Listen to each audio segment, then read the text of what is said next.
नमस्कार, आदाब। Crime petrol सतर्क के इस नए सीजन में आप सबका स्वागत है।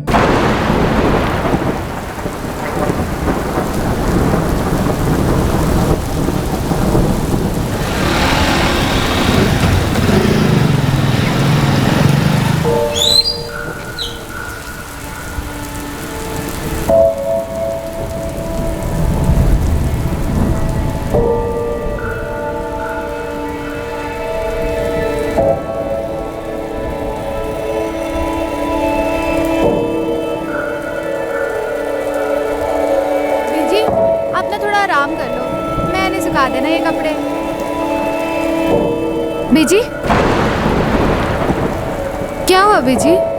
कहाँ खो गए आप? वो महेश मुझे फिर से दिखा, बाइक पे आया जैसे हमेशा आता था। बीजी, कोई नहीं है वहाँ। वो महेश मुझसे कुछ कहना चाहता है। बीजी, महेश भैया अब नहीं रहे। अब क्यों अपने आप को इतनी तकलीफ दे रहे हो? बीजी, आप एक काम करो ना, बड़े दिन हो गए आपके हाथ की चाय नहीं पी। गर्मा गर्म चाय और पकौड़े हो जाते, मज़ा आ जाता।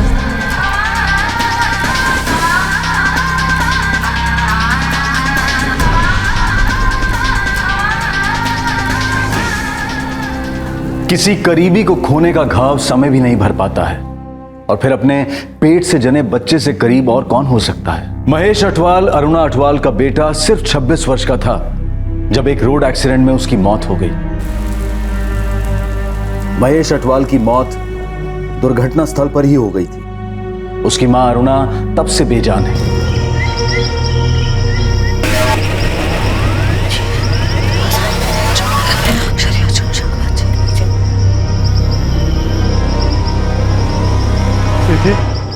PG,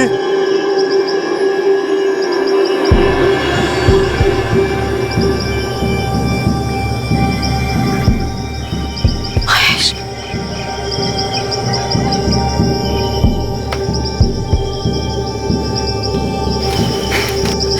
Mahesh, Mahesh, PG,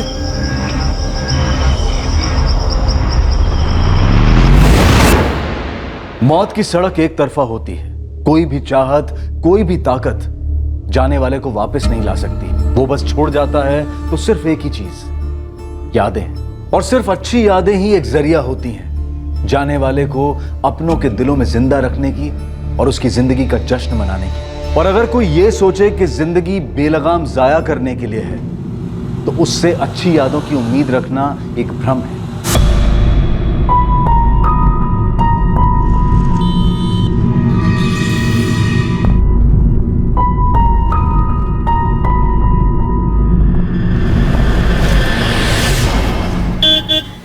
mummy निकल रहा हूँ, बाय। बताया नहीं, कहाँ जा रहा है मनदीप? काम से जा रहा हूँ सुखदेव के साथ। सत श्री अकाल आंटी जी। सत श्री अकाल। कब तक लौटेगा पुत्र? मम्मी सुबह तक आ जाऊंगा, तो आप सो जाइएगा, इंतजार मत करना।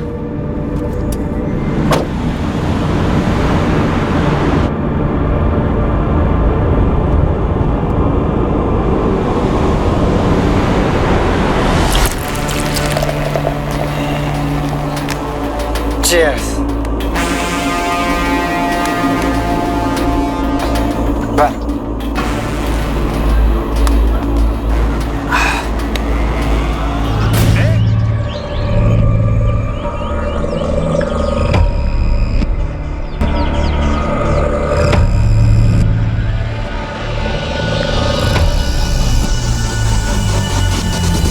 जनाब, जनाब, किशोर बन्ना, ये इनकी ही खेत है। किशोर जी कौन है? राव जी, ये देखो मेरे नए जूते, एकदम विलायत वाले, कनाडा वाले। सुखदेव पुत्र, तेरा बचपन तो पीछे छूट गया, लेकिन तूने बचपना नहीं छोड़ा अभी तक। अरे काम का पहाड़ पड़ा है यहाँ, खेतों में आकर हाथ बटाया कर। राव जी फिर से भाषण देने लगे। मैं यहाँ खून पसीना बहाने के लिए पैदा नहीं हुआ हूँ, मैं कुछ बड़ा करने के लिए पैदा हूँ। बड़ा बनने के लिए छोटे से शुरुआत करनी पड़ती है। वैसे भी तूने बहुत देर कर दी है, 29 का होने वाला है। कुछ तो अपनी बीजी का ख्याल कर, सालों से उसके चेहरे पे हंसी नहीं देखी है। आप ना पूरा मूड की ये तो सुखदेव लगता है, मेरा भतीजा सुखदेव बन्ना। आपका भतीजा? सर, वहाँ पास की झाड़ी में ये मोबाइल मिला। शायद गाड़ी के टायर की 2 मार्किंग्स हैं। ऐसा लग रहा है शायद कोई गाड़ी खेत में आई और फिर यहाँ से वापस रोड की तरफ चली गई। और सर इस तरफ ये देखें सर, यहाँ शराब की बोतलों के साथ साथ 1 से ज़्यादा ग्लास, लगता है 1 से ज़्यादा लोग होंगे। किशोर जी, आपका भतीजा सुखदेव यहाँ किसके साथ शराब पीने आया हो? सर मुझे कोई खबर नहीं है। The number you have called is currently switched off. Please try again later. Thank you. देखना गुरविंदर, मनदीप ने फिर से फोन बंद कर रखा है। बोला था सुबह तक आ जाएगा। कई दिनों से यही तो चल रहा है मम्मी जी। पड़ा होगा उस सुखदेव के साथ कहीं बीप आके। सुखदेव की बीजी भी बहुत परेशान रहती है, जब भी मिलती हैं गुरुद्वारे में मुंह लटका ही रहता है उनका। कोई बात नहीं मम्मी जी, जल्दी आपकी भी यही बारी आने वाली है। वैसे एक बात बताओ मम्मी जी, आप मनदीप को कुछ कहते क्यों नहीं? हाँ, सारी गलती तो मेरी ही है ना। आने दे मनदीप को, तू ही खरी खोटी सुना लेना उसे। खरी खोटी सुनाने का कोई फायदा नहीं मम्मी जी, बस मनदीप को सुखदेव से अलग करना है। ये सुखदेव बड़ी बड़ी बातें करता है, हवा में उड़ा फिरता ही है, और अपना मनदीप उसके पीछे पीछे घूमता रहता है। क्राइम सीन से हमें शराब की 2 खाली बोतलें और 2 ग्लास भी मिले। वो जो क्राइम सीन पे मोबाइल मिला आपको, वो शायद गलती से रह गया होगा। जब उन्होंने पहचान मिटाने के लिए पूरी बॉडी को जला दिया, तो फिर कोई क्राइम सीन पे ऐसे मोबाइल क्यों छोड़ेगा? कातिल सुखदेव की पहचान का ही होगा। क्राइम सीन पर 2 ग्लास मिले, मतलब दोनों ने साथ में बैठ के शराब पी। वो इसका कोई ना कोई दोस्त ही होगा। इसको तुरंत चंडीगढ़ फॉरेंसिक लैब लेकर जाओ, मैंने बात कर लिया वहाँ। इस फोन का कोड क्रैक करना है। ये फोन वापस चाहिए, साथ में लेकर आना। इस एनवेलप में फोन की सारी डिटेल्स हैं। जी सर। सुखी एकलौती औलाद थी। इसका बाप मेरा छोटा भाई 8 साल पहले गुजर गया। हमारे लिए ये जानना बहुत जरूरी है कि कल रात सुखदेव ने अपने किन दोस्तों के साथ बैठ के शराब पी होगी। नहीं, मैं तो सुखदेव के उतना करीब था नहीं, और हरप्रीत तो बता नहीं पाएगी। ये क्यों नहीं बता पाएंगी? कह रही थी कि सुखदेव 2 दिन पहले घर से झगड़ा करके निकल गया था।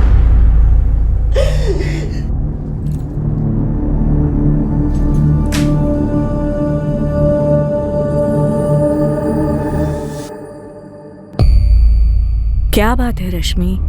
वो क्या? किसी ने सुखी भैया का मर्डर कर देता। उनके ताऊजी के खेत में उनकी जली हुई लाश मिली है। हाँ, बीजी। क्या बकवास कर रहा है रोशन? गुरुपा जी, लेकिन सभी जगह यही बात हो रही है। तो मेरा मनदीप कहाँ है? वो तो सुखदेव के साथ ही गया था। पता नहीं आंटी जी, पुलिस भी यही पता कर रही है कि सुखदेव किसके साथ बैठा था पीने के लिए।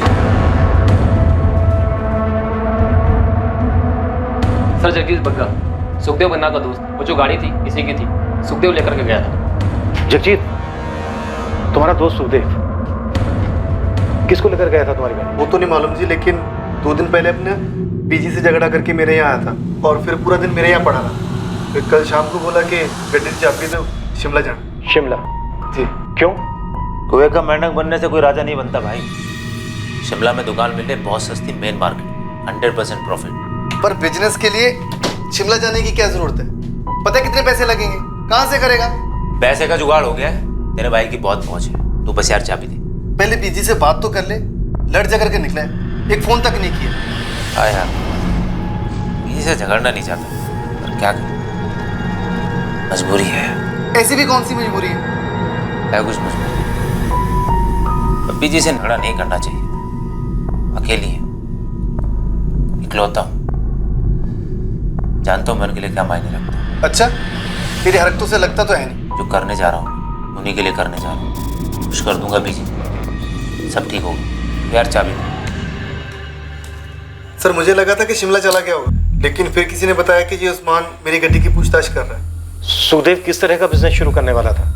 बताया था कुछ उसने? पैसे वैसे थे उसके पास? सर वो तो नहीं मुझे मालूम, लेकिन उसने इतना बताया था कि वो स्नैक्स का बिजनेस करना चाहता है। अब सर, दुकान का किराया पकड़ लो, माल वाल पकड़ लो, 1.5-2 लाख तो चाहिए, इतने तो लगते हैं सर। इतना पैसा कहाँ से आया होगा उसके पास? सर वो नहीं मुझे पता। तुम्हें ये भी नहीं मालूम कि वो शिमला किसके साथ जाने वाला था? जी नहीं सर, वो तो मेरी गड्डी लेके गया। सर, गुरुदेव कॉलोनी में एक मनदीप खोसा रहता है, सुखदेव का दोस्त। सुखदेव के साथ वही था। मनदीप की माँ और भाई दोनों यहाँ थाने में आए। सर, क्या सुखदेव की हत्या गर्मा गर्मी के क्षण में हुई थी, या फिर मनदीप ने सोच समझकर यह हत्या की थी सुखदेव के पैसे हड़पने के लिए? और इन दोनों दोस्तों के बीच में जो हाथापाई हुई थी उसका कारण क्या था? पता नहीं जनाब, फोन स्विच ऑफ आ रहा है जी। मनदीप का सुखदेव के साथ कभी किसी तरह का कोई झगड़ा हुआ था? नहीं जी, जैसा आप लोग सोच रहे हो मेरा भाई मनदीप वैसा कभी नहीं कर सकता है। सुखदेव ने खुद सामने से फोन किया, तभी मनदीप उसके साथ गया। मेरा बेटा ऐसा नहीं कर सकता। हाँ सुखदेव, कहाँ गया वो? तुम्हारी मम्मी मिली थी, बोली लड़ झगड़ के निकले हो घर से। क्या हो रहा है भाई? ठीक है, चलते हैं। कब तक आ रहे हो पिकअप करने? 1 घंटे बाद सुखदेव गाड़ी लेकर आया और मनदीप को अपने साथ ले गया। क्या आंटी जी? मनदीप ने कहा सुबह तक लौट आएगा वो। हमें मनदीप की बहुत ज्यादा फिक्र हो रही है। जिसने भी सुखदेव को मारा है उससे मेरे भाई मनदीप को भी तो खतरा हो सकता है। हमें ऐसा लग रहा है कि सुखदेव को मनदीप ने मारा और पैसा लेकर फरार हो गया। आप बिल्कुल गलत समझ रहे हैं। प्लीज मेरे बेटे को ढूंढिए, वो कभी ऐसा नहीं कर सकता। उसकी जान को भी तो खतरा हो सकता है। मेरे भाई मनदीप को मुझसे बेहतर और कोई नहीं जानता। वो थोड़ा आलसी है, लेकिन ऐसा करना वो 7 जन्मों में भी नहीं सोच सकता। और उसको ठोक पीट के अभी तो मैंने काम पे लगाया था। भाई चंदू, मेरे को पानी पुनी पिला दे। अरे अच्छा हुआ पाजी आप आ गए। क्यों? पाजी एक अर्जेंट काम आ गया था, मैं थोड़ा जा रहा था। आके मिलता हूं। मनदीप देख, मेरे को ना सवेरे सवेरे तो गुस्सा ना दिला। यही तेरा काम है, इससे अर्जेंट कुछ नहीं है, समझा? पाजी 2 मिनट। चुपचाप बैठ के गला संभाल। सब्जी मंडी जा रहा हूँ सब्जी लेने। पाजी पाजी ये कुछ ज्यादा नहीं हो रहा पाजी? पाजी छोटा भाई हूँ आपका, कोई गुलाम नहीं हूँ। यही तेरा गुड लक है काका कि मैं तेरा भाई हूँ, इसलिए इतनी जल्दी तेरे को गले पे बिठा दिया, वरना 3-4 साल ये टेबलें साफ कर रहा होता तू। चल जा, दिल लगा काम में। बड़ी मुश्किल से मनदीप को लाइन पे लेके आया था। अभी 6 महीने पहले इसकी दोस्ती सुखदेव के साथ हो गई। जब से दोस्ती सुखदेव के साथ हुई है, मनदीप तो मनदीप का तो मतलब वही जनाब, घूमना फिरना, हर दूसरे दिन शराब पीना, काम का फिक्र नहीं और बातें बड़ी बड़ी। वो सुखदेव खुद तो कुछ काम करता नहीं था और मेरा भाई इसकी बातों में आ गया। 4-6 दफा ज्यादा पी कर घर आया, पर कभी कोई मारपीट नहीं, पैसों का कोई घपला नहीं। सुखदेव शिमला में स्नैक्स का बिजनेस करने जा रहा था। उस वक्त शायद उसके पास 1.5-2 लाख रुपए भी रहे होंगे, पर मनदीप सुखदेव को पैसों के लिए मार देगा? क्या बात कर रहे हैं आप लोग? जनाब, सुखदेव मेरे भाई मनदीप को अपने साथ ले गया, ये बात मेरी समझ में ही नहीं आ रही है। मेरे भाई मनदीप को 0 पता है बिजनेस का। मैं तो कहती हूँ मेरे मनदीप को सुखदेव ने फंसाया होगा, उसकी जान भी खतरे में होगी। आप लोग ये बात समझ क्यों नहीं रहे? जसप्रीत जी, सुखदेव का मर्डर हुआ और बेटा आपका फरार है। गुरविंदर, तुम्हारा भाई खुद सामने आए और जवाब दे, या हम उसे ढूंढ निकालें, जैसे भी हो। फिलहाल शक सबसे ज्यादा उस पर ही है।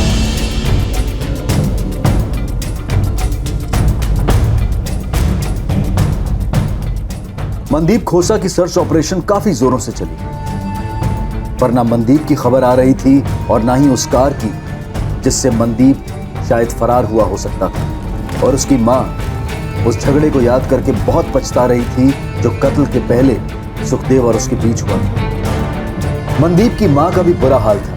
वो इस बात को मान ही नहीं पा रही थी कि मनदीप की सुखदेव का खूनी होने की संभावना है। सर, मनदीप के फोन की लास्ट लोकेशन अपने बठिंडे की है। दरअसल किशोर बन्ना के खेत के पास की है, जहां में सुखदेव की लाश मिली थी। उसके कॉन्टैक्ट से कोई हेल्प की पॉसिबिलिटी?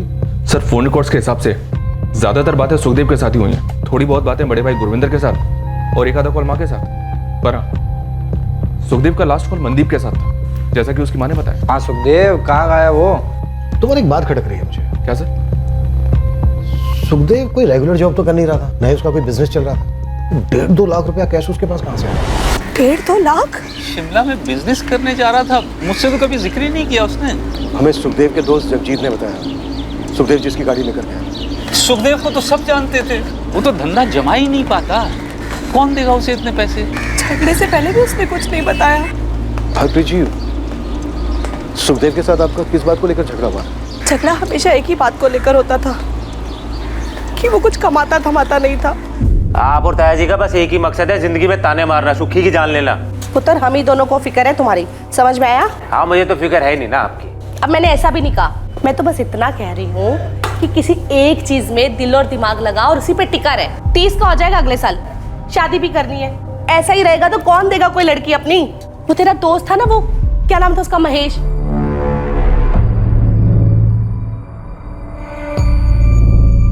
कैसे उसने कर लिया था कुछ? महेश को बीच में मत लो बीजी।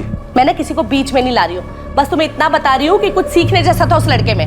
कोशिश करेगा तो बन जाएगा उसके जैसा। और नहीं बनना किसी के जैसा। खुश हूं मैं अपने आप से, लेकिन आप लोग मुझसे खुश नहीं, ये दिख रहा है। और क्या दिख रहा है? क्या बकवास किया जा रहा है? मैं जा रहा हूँ ये घर छोड़ के। इसके बाद आप लोगों की भी टेंशन खत्म और मैं अपना खुद देख लूंगा। और सुखी पागल हो गया क्या? क्या बकवास किए जा रहा है? और बकवास नहीं कर रहा हूँ, कसम खा के कह रहा हूँ, आज से आप लोगों की जिंदगी अलग और मेरी जिंदगी अलग। और सुखी मेरी बात तो सुन पुत्र। सुखी, ये महेश कौन है? महेश सुखी का अच्छा दोस्त था और जब भी उसकी बात निकलती थी ना, सुखी बहुत दुखी हो जाता था। क्यों? कुछ हुआ था दोनों के बीच? नहीं, वो महेश तो अब रहा नहीं ना। सुखदेव और मेरा झगड़ा तो आए दिन होता रहता था, ये कोई नई बात नहीं थी। पर उस दिन जो हुआ ना, वो अलग था। मतलब क्या अलग था? ऐसा नहीं था कि झगड़ा पहली बार हुआ था, पर झगड़ा हमेशा मैं शुरू करती थी। पर उस दिन झगड़ा उसने शुरू किया, मानो मुझे उकसाना चाह रहा हो। इंटरेस्टिंग है सर। सुखदेव और मनदीप दोनों की स्टोरी एक जैसी। दोनों की माँ को अपने अपने बेटों की फिक्र थी और दोनों ही जिम्मेदार नहीं थे। जिम्मेदार नहीं था तो उसे किसी ने इतना सारा पैसा कैसे दे दिया?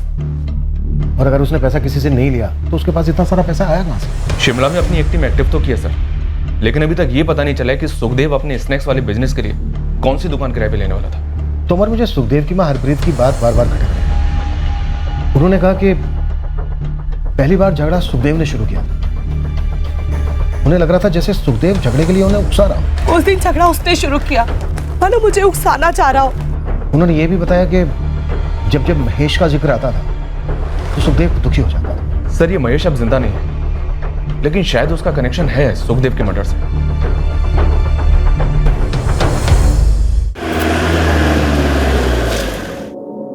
नहीं, सुखदेव ने मनदीप के बारे में मुझे कभी कुछ नहीं बताया।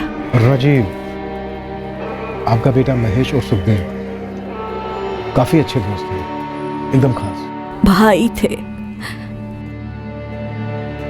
सुखी मुझे कहता, आंटी जी, महेश मेरा दूसरी माँ का बेटा है।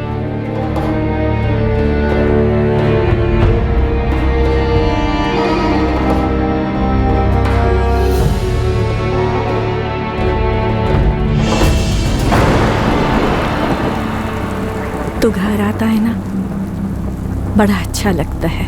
ऐसा लगता है कि खुद महेश ही आया हो। ऐसा लगता है वो यही है आंटी जी, हमारे दिलों में। सिर्फ दिलों में नहीं, वो सच में है, यहाँ है, दिखता है मुझे। तुम मत देखिए उस तरफ। बीजी, सच बताइए, आप सुखी भैया को यहाँ पर क्यों बुलाती हैं? क्योंकि आप उनमें महेश भैया को ढूंढती हैं। सुखी भैया, आप ही समझाओ उन्हें।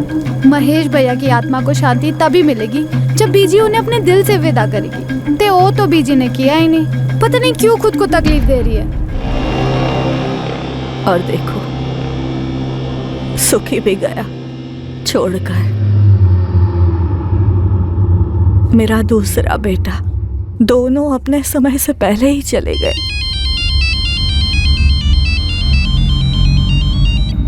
हाँ तो सर, मैं दरियाकोट थाने से बोल रहा हूँ। Mahesh Atwal accident case file मेरे सामने ही है।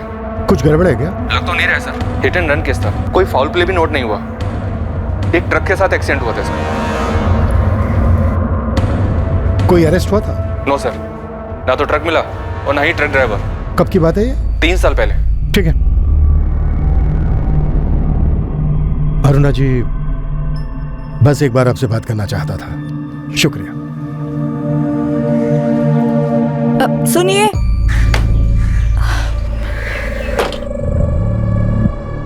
जी बोलिए। ये मनदीप को आप जाने दीजिए। क्यों? और आप ये क्यों बोल रही हैं? वो मेरा बेटा महेश, जो मुझे सपनों में आता था, फिर मुझे वो हर जगह दिखने लगा। वो बहुत बेचैन था। जी, आपने बताया उसके जाने के बाद आप काफी बेचैन रहने लगे। नहीं, मैं नहीं, वो बेचैन था। वो मुझसे कुछ कहना चाह रहा था। देखिए अरुणा जी, अब नहीं कहना चाह रहा है। अब वो मुझे दिखता भी नहीं है। मुझे ऐसा लगता है कि वो बेचैन इसलिए था क्योंकि वहां वो अकेला था ना। अब सुखी भी वहां है, उसका दोस्त, उसका भाई उसके पास है।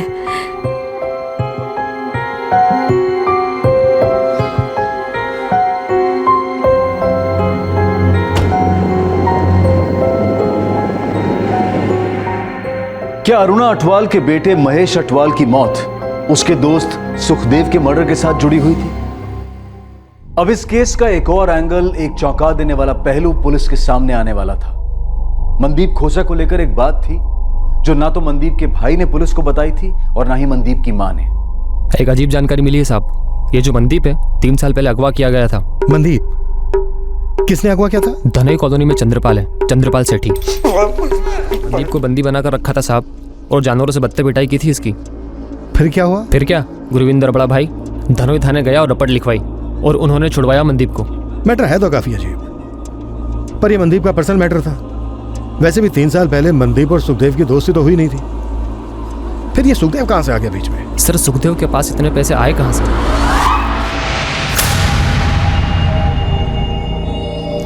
सुखदेव ये पैसे तो रख ले, लेकिन मेरा जो काम है जैसे होना है वैसे ही होना चाहिए।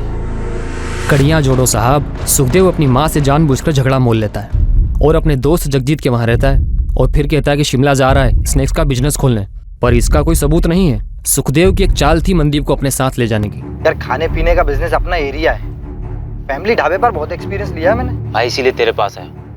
शिमला में सस्ती जगह मिल रही है, पता पार्टनरशिप करेगा? सुखदेव पैसे नहीं है यार डालने के लिए। अबे तेरा एक्सपीरियंस, तेरी लागत, पैसे मैं लगाऊंगा, बिजनेस तू चलाएगा और प्रॉफिट का 25% तेरा। बता। ठीक है भाई। अब अच्छा चल गया तो 50% प्रॉफिट यार। भाई डन डन ना डन। प्लान ये रहा होगा कि सुखदेव मारेगा मनदीप को, पर हुआ उल्टा। गुड जॉब उस्मान, हम इस एंगल को भी टटोलेंगे। अब तेरे लिए एक और काम है। हुक्म मालिक। एक औरत है अरुणा अटवाल।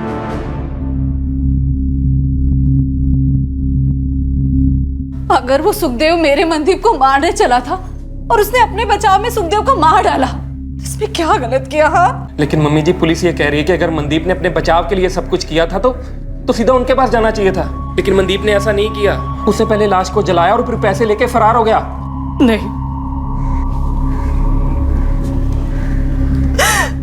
ये सब क्या हो रहा है? मुझे कुछ समझ में नहीं आ रहा। मेरी तो खुद समझ में नहीं आ रहा मम्मी जी। मनदीप ने सुखदेव के साथ दोस्ती क्यों की? सब कुछ इतना अच्छा चल रहा था, बर्बाद करके रख दिया लड़के। मेरा बेटा सुखदेव कैसे इस गलत रास्ते पे चला गया भाई साहब?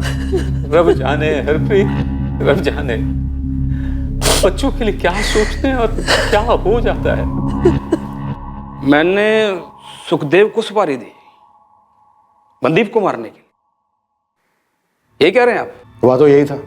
अब तुम बताओ कहाँ हुआ, कैसे हुआ, कब हुआ? नहीं जनाब, आप तो अंतर्यामी हैं। आप ही बता दीजिए कि मैं इस छछुंदर से मनदीप को मारने की सुपारी क्यों देता? उसने पैसे हड़पे थे तुम्हारे 75,000। उसके भाई ने पुलिस कंप्लेन की थी तुम्हारे खिलाफ। चाय पानी वकील का खर्चा 50,000। आगे बोलिए। तुम बोलो गड़बड़ कहाँ हुई? सुखदेव को कैसे मारा? मनदीप कहाँ है इस वक्त? पहली बात तो ये है कि मैं अपनी पूरी जिंदगी में किसी सुखदेव नाम के आदमी को कभी मिला ही नहीं, और दूसरी बात इस मनदीप की वजह से मेरा 50 जमा 75 पूरे 1.25 लाख का काटा हुआ। जरा हमारी 7 पुश्तें ना यही काम करती आ रही हैं, मतलब लोगों को पैसा उधार देना। वैसे तो ये 1.25 लाख रुपए मेरे हाथ की महल है, पर जनाब अगर मैं ये छोटी छोटी रकमों के लिए लोगों की सुपारी देता फिरूं तो एक दिन मेरी औकात सुपारी बेचने की भी नहीं रहेगी। तुम कह रहे हो 1.25 लाख रुपया तुम्हारे लिए हाथों का महल है। मनदीप ने तो सिर्फ 75,000 रुपए लिए थे तुमसे, फिर तुमने उसको अगवा क्यों किया? इतनी पिटाई क्यों की उसकी? आप और आपके बंदे इस बंद कमरे में छोटे छोटे लोगों को कूट डालते हो।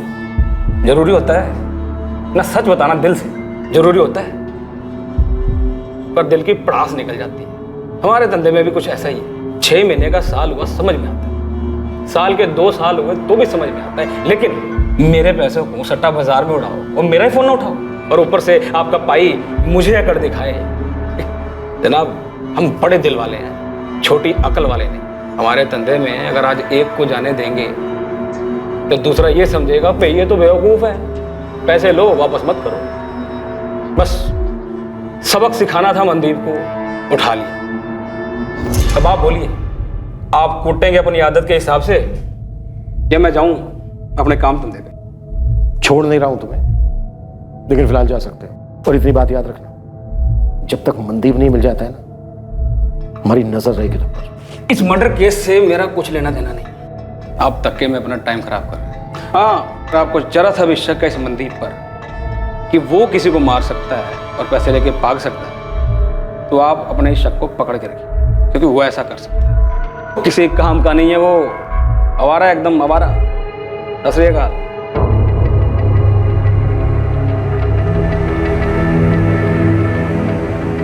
मनदीप खोसा की तलाश पूरे 1 महीने चली, पर उस 1 महीने के बाद भी मनदीप खोसा का कोई अता पता नहीं मिल पाया था। बिल्कुल हवा हो गया था मनदीप, पर क्या वो कभी मिलने भी वाला था? एक और महीना बीता और अब आया एक और चौंका देने वाला ट्विस्ट एक अलग ही दिशा से। सुखदेव की हत्या दरअसल एक सोची समझी साजिश थी। एक ढोंग, एक षड्यंत्र रचा गया था, पर उस षड्यंत्र का जो परिणाम हुआ था, उस परिणाम ने इस केस को घुमाकर पुलिस के सामने रख दिया था और पुलिस दंग रह गई थी। इंस्पेक्टर मलिक। सर, विक्टिम की बॉडी का डीएनए सुखदेव की मां के डीएनए से मैच नहीं करता। व्हाट? ये क्या कह रहे हो इम्तियाज? रिपोर्ट्स कह रही हैं सर, हमने डबल टेस्ट किया है।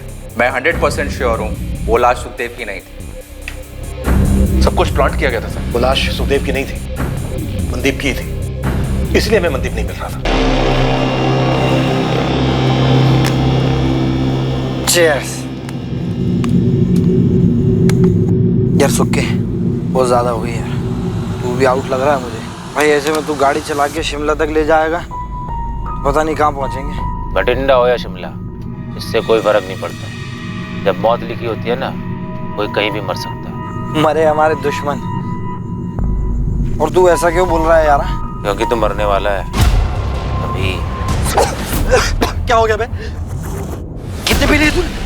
सजा गया क्या भाई? मुझे क्यों मारना चाहता है? क्या हुआ?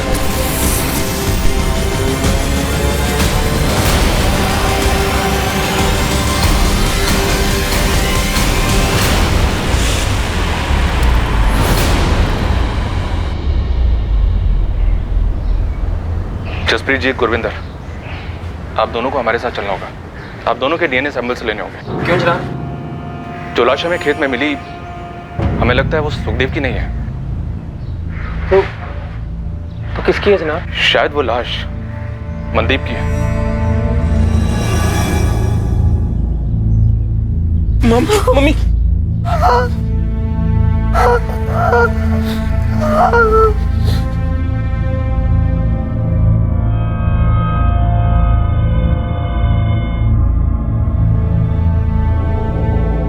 वो लाश आपके बेटे सुखदेव की नहीं थी, बल्कि उसके दोस्त मनदीप खोसा की थी। उस रात सुखदेव ने मनदीप के साथ वहां शराब पी, उसका मर्डर किया, फिर उसकी लाश को जला दिया। सुखदेव का अपना मोबाइल फोन वहां छोड़ना, अपने जूते लाश को पहनाना, ये सब उसने इसलिए किया ताकि वो ये सिद्ध कर सके कि मर्डर उसी का हुआ है। सुखदेव कहाँ है? छुपा हुआ है, अभी ढूंढ रहे हैं उसको। सुखदेव ऐसा करेगा क्यों? दोनों दोस्त थे, वो मनदीप को मार क्यों डालेगा? ये तो सुखदेव ही बता सकता है जब भी वो मिलेगा। और चलते हम उसको ढूंढेंगे।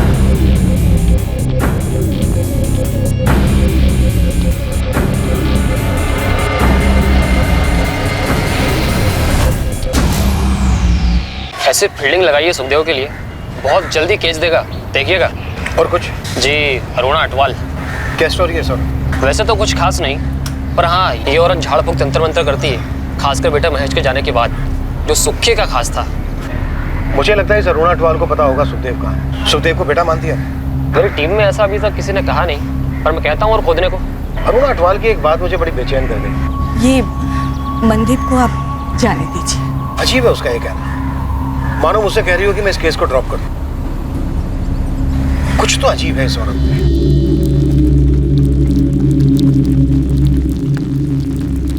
बीजी, बीजी, सुखी भैया मरे नहीं हैं। ये तो बड़ी अच्छी बात है पुत्र, सुखी जिंदा है।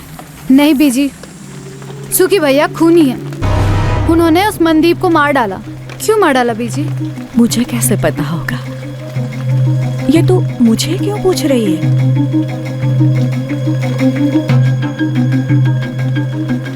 बीजी, महेश भैया का एक्सीडेंट ही था ना? कहते तो सभी लोग यही है, पर जो वो ट्रक था, उसका ड्राइवर था, उसको पुलिस आज तक पकड़ नहीं पाई है। किसी ने उसे देखा तक नहीं। फिर भी लोग यही कहते हैं कि सिर्फ एक एक्सीडेंट था। पूरी जिंदगी पड़ी थी उसकी, एक ही झटके में खत्म, सब खत्म। लेकिन बीजी, सुखदेव भैया ने मनदीप को क्यों मार डाला? आपकी तो इतनी बातें होती है सुखदेव भैया से, कुछ तो बोला होगा।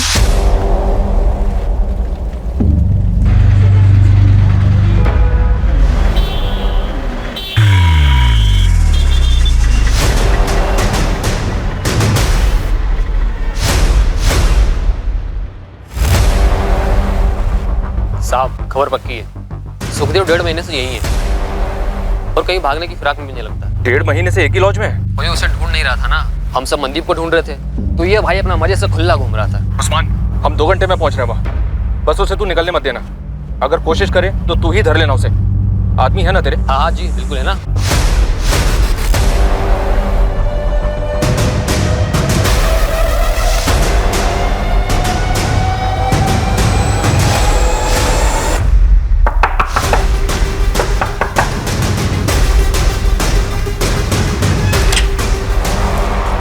सुखदेव बन्ना जी, मनदीप खोसा को क्यों मारा तूने? शिमला का प्लान बनाना, मनदीप को बहला फुसलाकर अपने झूठे प्लान में शामिल करना, जानबूझ के अपनी माँ से झगड़ा करके घर छोड़ना, ये सब ढोंग तूने इसलिए रचा ना ताकि मनदीप को मार के अपने आप को मरा हुआ साबित कर सके। सही कह रहा हूं ना? देख सुखदेव, तू अब पकड़ा गया है, बेहतर यही है कि सब कुछ सच सच बता दे। क्यों मारा मनदीप को? महेश क्यों मारा? मनदीप के मर्डर और महेश की मौत में कोई कनेक्शन है? दोनों जानते थे एक दूसरे को?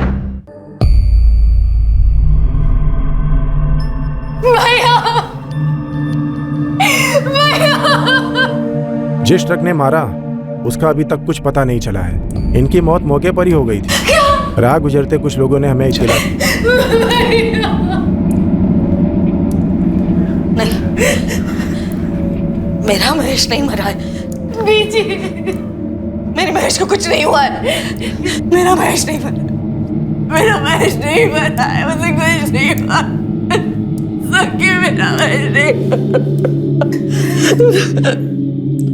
मरा, मेरा महेश अटवाल मनदीप खोसा को बिल्कुल नहीं जानता था, तो सवाल ये उठता है कि मनदीप का महेश की मौत से क्या ताल्लुक हो सकता है। जब मनदीप के कत्ल का मकसद सामने आया तो ये केस सर के बल उलट गया। कहां से शुरू हुआ था और कहां खत्म होने को जा रहा था। सुखदेव, मेरी बर्दाश्त को मत आजमा। मनदीप का उस ट्रक से कोई ताल्लुक था क्या जिसने महेश को उड़ा दी? फिर क्यों? क्यों? आंटी जी, महेश की मौत? आंटी जी महेश की मौत से उभर नहीं पा रही थी। उन्हें महेश दिखाई देता था, उसे गुजारिश करता था। क्या गुजारिश करता था? वो बहुत दुखी है, बेचैन है, यहाँ घर में बात करने से हिचकिचाता है। तो मैं गई थी जंगल उससे मिलने, उसकी आत्मा को बुलाने। तो आया महेश? महेश ने कुछ बोला?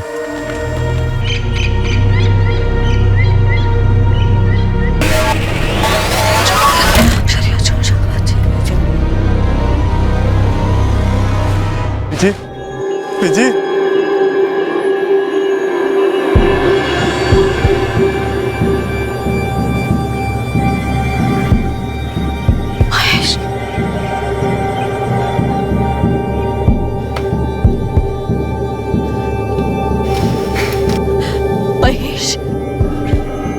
महेश, महेश पुत्र, महेश।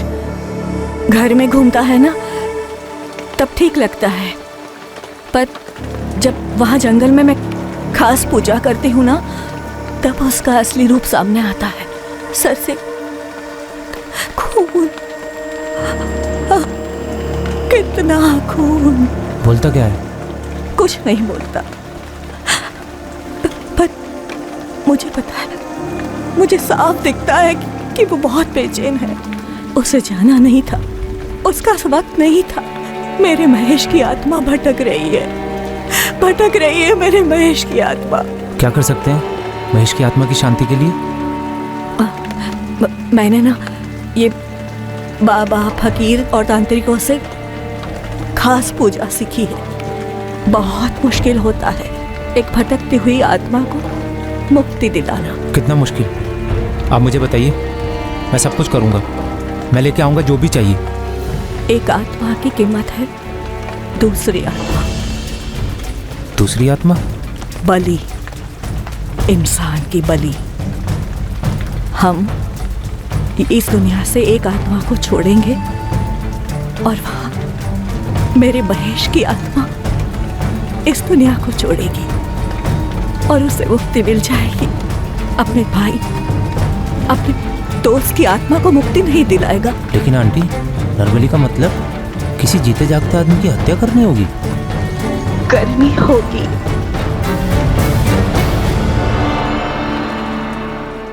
तूने मनदीप को महेश की आत्मा की शांति के लिए मार डाला। लेकिन मनदीप ही क्यों? तूने मनदीप से सिर्फ इसलिए दोस्ती की ताकि तू उसे मार सके? फिर मनदीप क्यों?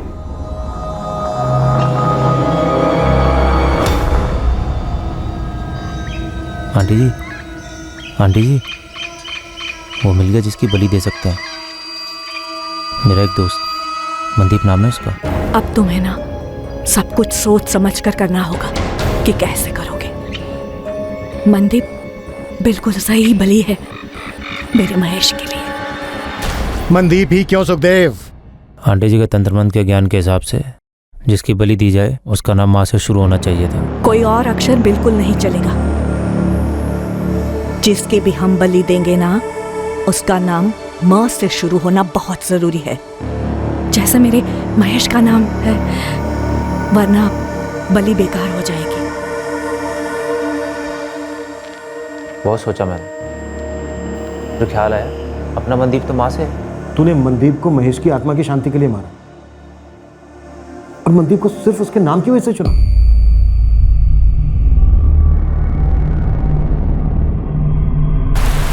बीजी, क्या किया आपने? बीजी, बीजी, बीजी बताओ ना सर, क्या किया मेरी बीजी ने? सर प्लीज बताइए ना। बीजी, कहाँ लेके जा रहे मेरी बीजी को? सर, सर कहाँ लेके जा रहे मेरी बीजी? क्या किया मेरी बीजी? सर, सर, बीजी। सुखी, किसी मासूम का कत्ल कैसे कर दिया तूने? कैसे पुत्र? सुखदेव पुत्र, तूने एक बार भी नहीं सोचा कि वो औरत अरुणा पागल हो गई है और तुझे भी पागल बना रही है? ताया जी, मुझे लगा कि महेश की आत्मा को शांति मिल जाएगी, शायद मिल भी गई होगी। अपने काले जादू से और किस किस से कितने लोगों की जिंदगी बर्बाद की है तुमने? मैंने सिर्फ मेरे बेटे की आत्मा की शांति के लिए किया ये सब। ये वक्त नहीं था उसके जाने का। भटक रही थी उसकी आत्मा, पर अब वो मुझे नहीं दिखता। उसे शांति मिल गई। कितनी खुदगार हो तुमने एक पूरी तरह से निर्दोष जवान आदमी को मरवा दिया। एक बेवकूफ जवान आदमी से कत्ल करवा के उसे जेल भिजवा दिया। तुम्हारी इन करतूतों की वजह से अब तुम्हारी बेटी की यादों में तुम्हारी ममता नहीं, बल्कि तुम्हारा ये खूनी चेहरा उसे याद है। सब माया है। मुक्ति ही एकमात्र सच है जो मेरे महेश को मिल गई। तुम्हारे बेटे महेश के साथ जो हुआ वो तुम्हारे पूरे परिवार की बदनसीबी थी, पर मनदीप के परिवार पर जो गुजरी, उस पर जो गुजरी, वो एक संगीन जुर्म है जो तुमने किया है। तुम्हारा बेटा तुम्हें दिखता था या नहीं, उसकी आत्मा को शांति मिली या नहीं, पता नहीं, पर तुमने जो ये जुर्म किया ना, इस जुर्म का अंजाम अब तुम्हें कभी शांति नहीं मिलने देगा।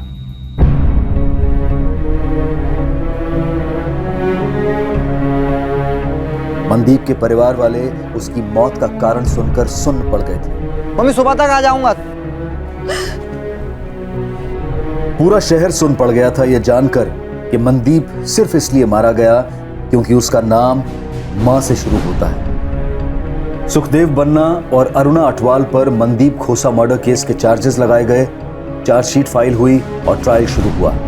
ट्रायल कोर्ट ने दोनों मुजरिमों सुखदेव बन्ना और अरुणा अटवाल को उम्र कैद की सजा सुनाई है। किसी की जान लेकर किसी भी इंसान को शांति नहीं मिल सकती, फिर भले ही वो इंसान जिंदा हो या मर चुका हो। इस केस में जो हुआ वो सिर्फ एक औरत का भ्रम नहीं था, बल्कि एक आदमी की बेवकूफी भी थी। किसी करीबी इंसान की मौत से कोई भले कितने ही दुख में क्यों ना डूबा हो, काला जादू उसे कभी बाहर नहीं ला सकता। किसी की आत्मा को हाजिर करना, उनसे बातचीत करना, ये सारी बातें सिर्फ एक दिमागी फितूर है, एक कल्पना है, हकीकत में कभी नहीं होती। और अगर कोई ये दावा करता है कि वो जादू टोने से ऐसा कर सकता है तो उसे तुरंत गिरफ्तार करवाएं। वो सरासर फ्रॉड है। एक से एक लोग आते हैं ये दावा करते हुए कि किसी की मानसिक या आर्थिक समस्या का हल काला जादू है। ऐसे लोगों से दूरी बनाएं। देखते हैं हमारे आज के एपिसोड की दूसरी कहानी।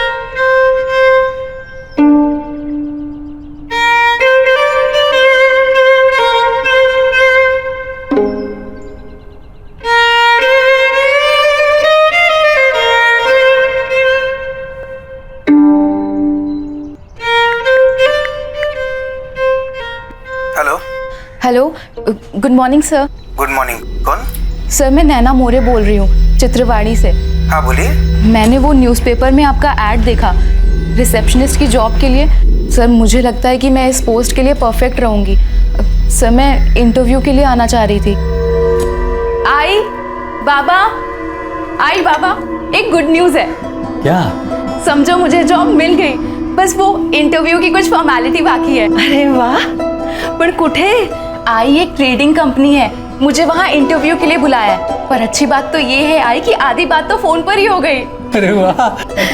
हाँ बाबा, और आपको पता है मेरी इंग्लिश ने अच्छा इंप्रेशन जमाया और मुझे वहाँ पे ये बोला गया है कि अभी 10,000 रुपए महीने से शुरुआत करेंगे और अगर आगे काम अच्छा रहा तो सैलरी और बढ़ा देंगे। अरे वाह, ये तो और भी अच्छी बात है बेटा। चला देवच पावला। चल चल पापा के सामने माथा टेक ले और उनको धन्यवाद बोल। मंदार भाऊ, दरवाजा खुल गया, हो गई आपकी बेल, आ जाइए।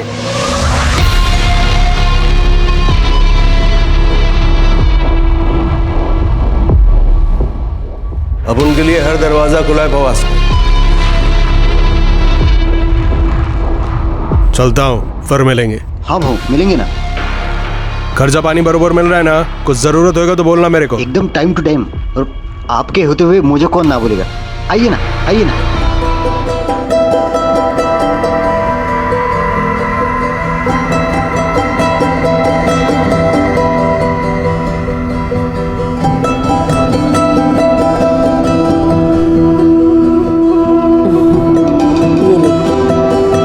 ठीक से करना। ध्यान से जाना बेटे। शाबाश। बाय बाबा, बाय आई।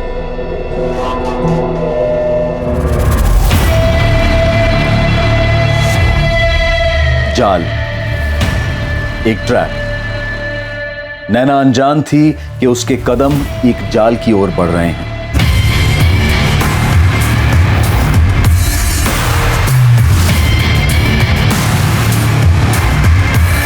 रिसेप्शनिस्ट की जॉब के लिए दिया गया एक साधारण सा विज्ञापन, उसमें ना तो कोई खतरा था और ना ही कोई शक की गुंजाइश।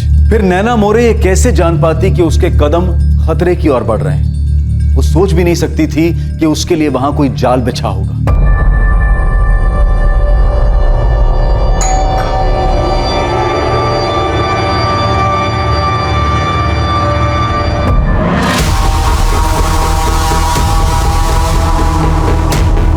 हाय सर मैं नैना मोरे। आपसे फ़ोन पर बात हुई थी सर इंटरव्यू के लिए। नैना आइए, अंदर आइए। जी थैंक यू सर।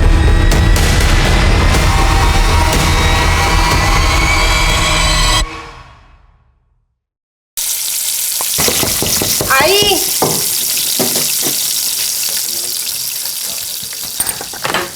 अरे मुझे लगा नैना आई होगी।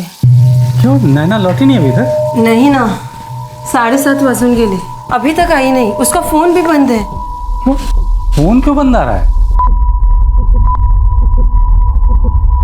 आपण ज्या ग्राहकाला कॉल करत आहात ते सध्या बंद आहे.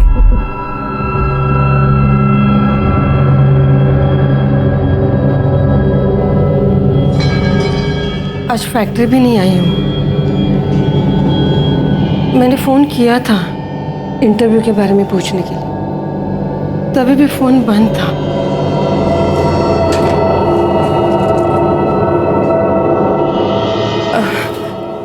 कोई ट्रेडिंग कंपनी बोल रही थी वो। Trading company? हाँ, ये है ट्रेडिंग कंपनी, यही होगा शायद। है सागर गोखले का नंबर दिया हुआ है। तो फोन करके देखिए ना इस नंबर पर। आपण ज्या ग्राहकाला कॉल करत आहात ते सध्या बंद आहे. ये नंबर तो बंद आ रहा है। अरे देवा, ठीक से याद है, तुम्हें यही बताया था? नाम तो नहीं बताया था, बस बोल रहे थे ट्रेडिंग कंपनी है। नंबर तो स्विच ऑफ आ रहा है और इस न्यूज़पेपर में ट्रेडिंग कंपनी में रिसेप्शनिस्ट की कोई दूसरी ऐड भी नहीं है। आपने उसके दोस्तों से बात की? उनके साथ तो नहीं है? हाँ साहब, मैंने पूछ लिया था, पर साहब मेरी बेटी ऐसे बिना बताए कहीं नहीं जाती। रात को तो बिल्कुल नहीं। अभी तो उसके एग्ज़ाम ख़त्म हुए हैं, कॉलेज का आखिरी साल है, रिजल्ट आने वाला है अभी। जॉब के लिए पहली बार गई थी? नहीं, वो मेरे ही फैक्ट्री में पार्ट टाइम वो हिसाब किताब का काम करती है। मैंने ही उसको बोला था कि तो कोई फुल टाइम काम ढूंढ ले करके। तो आपकी फैक्ट्री आई थी वो आज? इंटरव्यू के बाद तो उसे फैक्ट्री आना था, लेकिन आई नहीं वो। मैंने दोपहर में भी फोन किया था, लेकिन उसका फोन बंद आ रहा था। मुझे लगा वो बैटरी खत्म हो गई होगी। साहब ऐसा कभी वो करती नहीं है। हाँ, और इतनी देर रात तक तो कभी बाहर नहीं रही साहब। कुछ बताया उसने इंटरव्यू के लिए कहाँ जा रही है? नहीं, सिर्फ इतना बताया था कि उसकी बात हो गई है, उसको 10,000 पगार मिलेगी, क्योंकि उसकी अंग्रेजी अच्छी है ना, इसके लिए। आप एक काम कीजिए, नैना की एक फ़ोटो दे दीजिए, हम पेट्रोलिंग टीम को भेज देते हैं, चेक करते हैं, सुबह हम भी खोजबीन शुरू कर देंगे। सुबह? साहब हमारी बच्ची अकेली है साहब। देखिए सर, आप चिंता मत कीजिए, पेट्रोलिंग टीम रात में उसे ढूंढेगी और हो सकता है इंटरव्यू से लौटते वक्त लेट हो गई होगी, फोन बंद हो गया होगा तो अपने किसी दोस्त के घर रुक गई होगी, सुबह अपने आप ही घर लौट आए।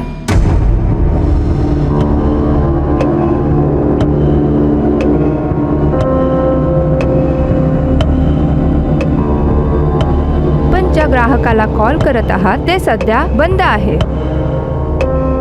फोन अभी भी बंद है। कहाँ रह गई नैना?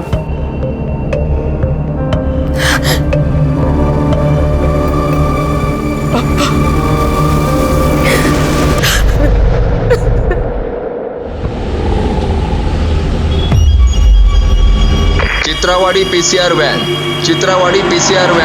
आउटर रोड पर कचरे के ढेर के पास म्युनिसिपल वर्कर्स ने एक बॉडी देखी है। लेडी है, हमने चेक किया, सांस बंद हो चुकी है, गले पर निशान है।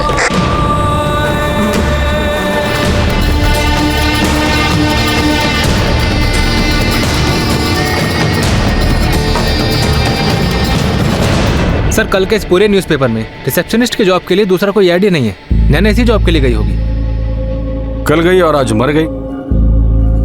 ऐड में तो बेसिक इन्फॉर्मेशन भी नहीं है, एड्रेस तक नहीं है। जी सर, और नंबर भी स्विच ऑफ आ रहा है। एक नाम है सागर गोखले, ना कंपनी का नाम है, ना एड्रेस है, ना कुछ है। ट्रेडिंग कंपनी है। पुणे प्रभात। दिलीप, पुणे प्रभात के ऑफिस में फोन करके पूछना ये ऐड कहां से आया था और किसने दिया था। Civil hospital? क्या हुआ नैना को साहब?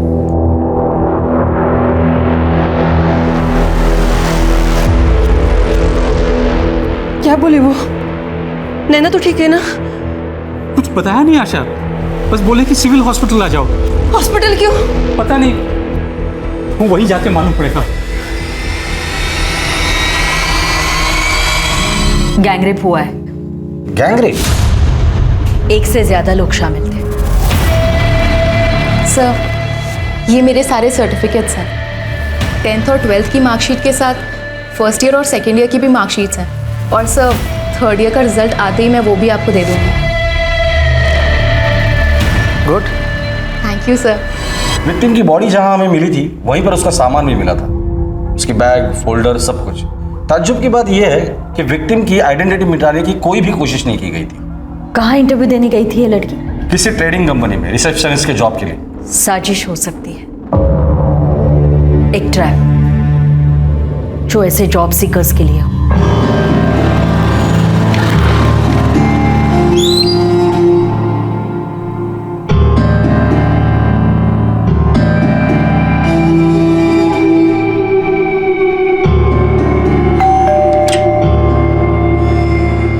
मैम आपका पिज्जा।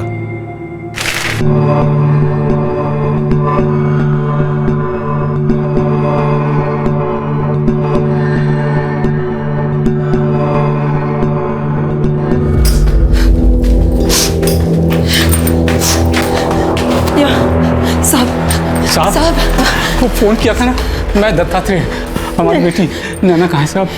नैना ठीक तो है ना? आशा जी, दत्तात्रेय जी, आज सुबह मोहिनबाड़ी में कचरे के ढेर से हमें एक बॉडी मिली है। हमें लगता है वो नैना की है। आप एक बार आइडेंटिफाई कर लीजिए।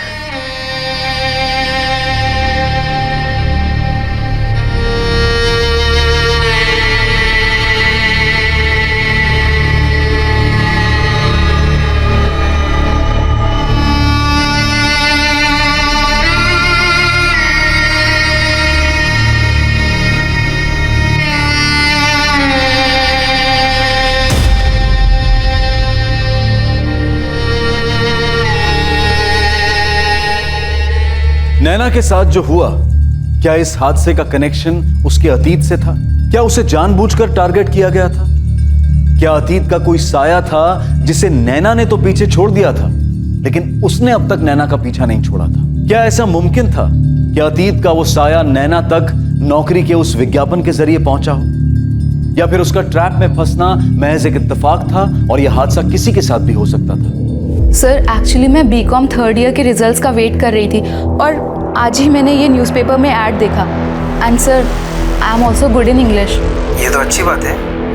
आप एड्रेस लिख लीजिए। इंटरव्यू कल सुबह 9:30 बजे होगा। आप में वो कॉन्फिडेंस तो है जो हम ढूंढ रहे हैं, लेकिन फिर भी इंटरव्यू देना होगा। Sure sir, sure. मैं पहुंच जाऊंगी सर। 1 जून को पुणे प्रभात में रिसेप्शनिस्ट वाला जॉब। हाँ सर, याद है मुझे। वो ऐड मैंने ही लिया था। ऐड किसने दिया था? क्लाइंट था सर एक।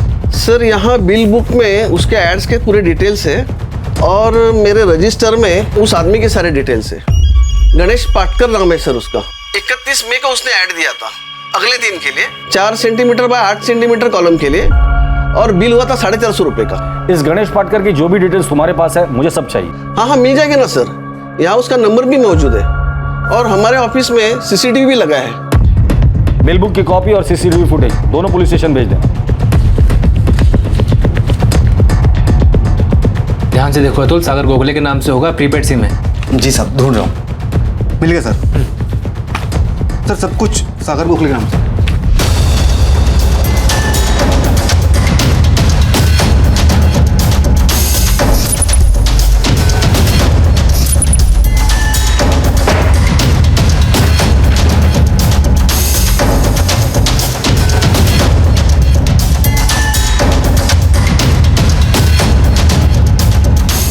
गणेश 5 वर्ड कम करके 4 बाय 8 के कॉलम में फिट कर सकते हैं, बेस्ट रहेगा।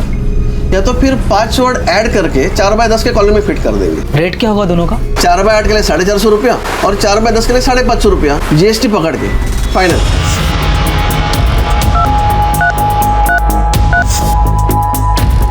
आपण ज्या ग्राहकाला कॉल करत आहात ते सध्या बंद आहे। गायकवाड़, इस सागर गोखले का एड्रेस मजेठिया चौक का है। ड्राइविंग लाइसेंस, सिम दोनों में एक ही पता है। तुरंत जाओ, उठाकर लेकर आओ इस सागर गोखले को। Yes sir.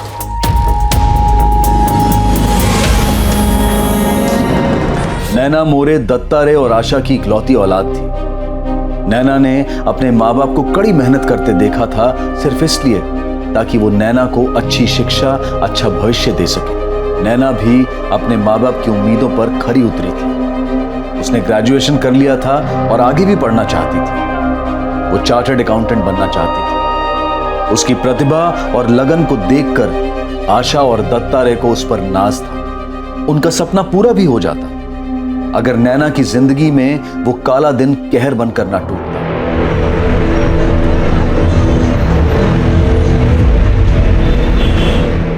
ये सागर गोखले है। न्यूज़पेपर की ऐड में इसी का नाम और नंबर था। आपकी बेटी नैना ने इसी से बात की थी। और ये दूसरा गणेश पाटकर, वो ऐड इसी ने दिया था। देखिए, हम यकीन के साथ तो नहीं कह सकते कि इनकी असली नाम है, पर आपने इन दोनों में से किसी को भी कहीं देखा है? हमने नैना के क्लासमेट और दोस्तों से भी पूछताछ की, वो भी इन्हें नहीं पहचानते। लेकिन इन दोनों का आपसे कोई कनेक्शन तो है। एक बार याद करने की कोशिश कीजिए, अभी गांव में शायद मुलाकात हुई हो। नहीं पहचानते साहब इन लोगों को, लेकिन हमारी नैना के साथ इन लोगों ने ऐसा क्यों किया, और हमारी नैना ही क्यों?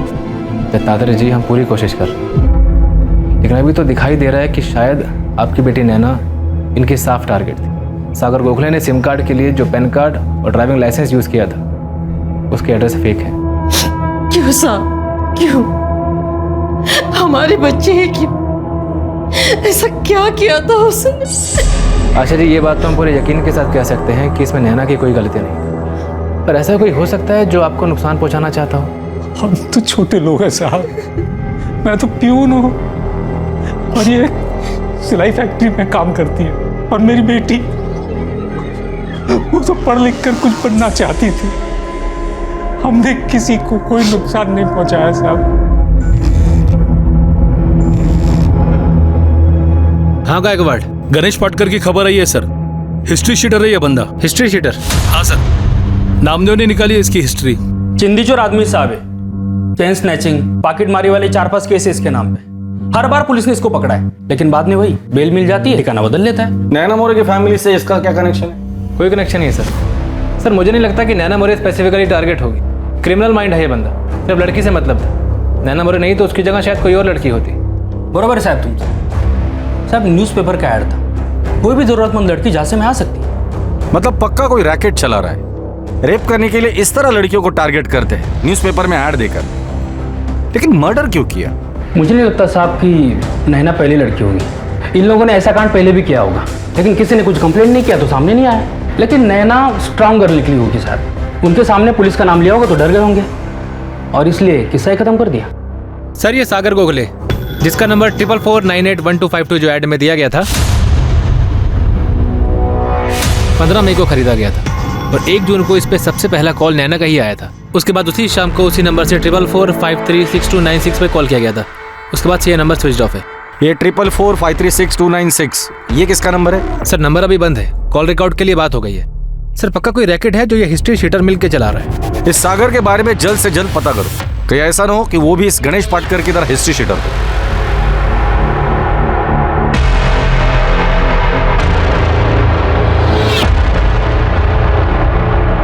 ट्रिपल 44536 ये वो दूसरा नंबर था जिस पर सागर गोखले ने 1 जून 2019 की शाम को फोन किया था, और उसी रात नैना का रेप और मर्डर हुआ।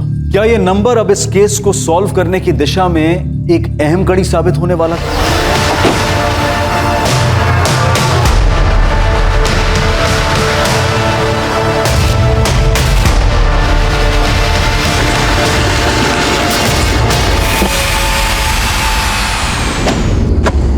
पुलिस को अब इस बात की आशंका थी कि गणेश पाटकर की तरह सागर गोखले भी नैना के केस में शामिल अपराधी का असली नाम हो सकता है, और इस बात की भी संभावना थी कि उसका भी गणेश की तरह क्रिमिनल रिकॉर्ड हो। पुलिस ने इस बारे में अपनी तहकीकात, अपनी खोजबीन जारी रखी, और जल्द ही उन्हें इस नाम की हकीकत भी पता चल गई।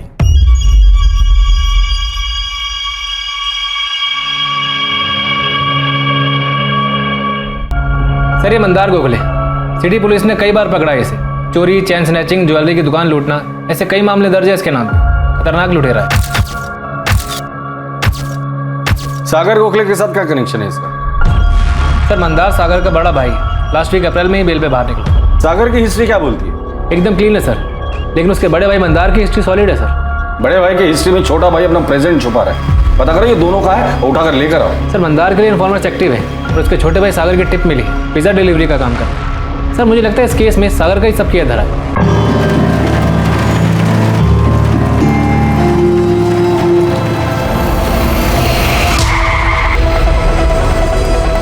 हेलमेट उतार। सागर को खुले।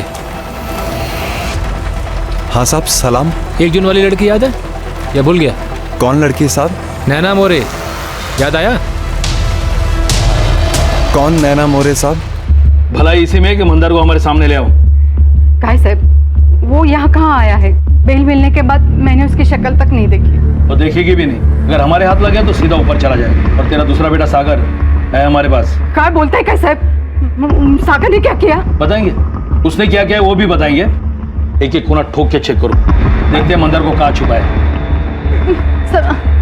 साहब मैं बोल रही हूँ ना, गलत फहमी हुई है आपको। माझं पोरगा तसा नहीं है वो। बोल साहब, मुझे क्यों मार रहे हैं साहब? मैं नहीं जानता किसी नैना मोरे को। आई शपथ साहब। मंदार की बेल सिटी पुलिस स्टेशन से हुई है जादव। पता करो जेल में उसके साथ अंदर कौन कौन था और वो लोग अब कहाँ हैं। बाहर हैं तो उठा के लेके आओ। मुझे हर हाल में मंदार चाहिए जादव। हो साहब। यार देख, गणेश पाटकर को बोल के तुम लोगों ने ही छपवाया था ना, जिसके इंटरव्यू के लिए इस लड़की को बुलाया था।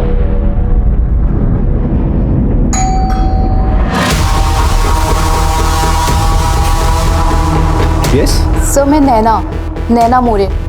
सर आपसे फ़ोन पर बात हुई थी इंटरव्यू के लिए। ओह यस नैना, आइए अंदर आइए, कम ऑन इन। जी थैंक यू सर। आई। तेरे साथ दूसरा आदमी कौन था? गणेश पाटकर या तेरा बड़ा भाई मंदार? साहब कौन दूसरा आदमी? कहां पर? तू बता कहां पर? नैना का रेप और मर्डर तुम दोनों ने कहां किया था?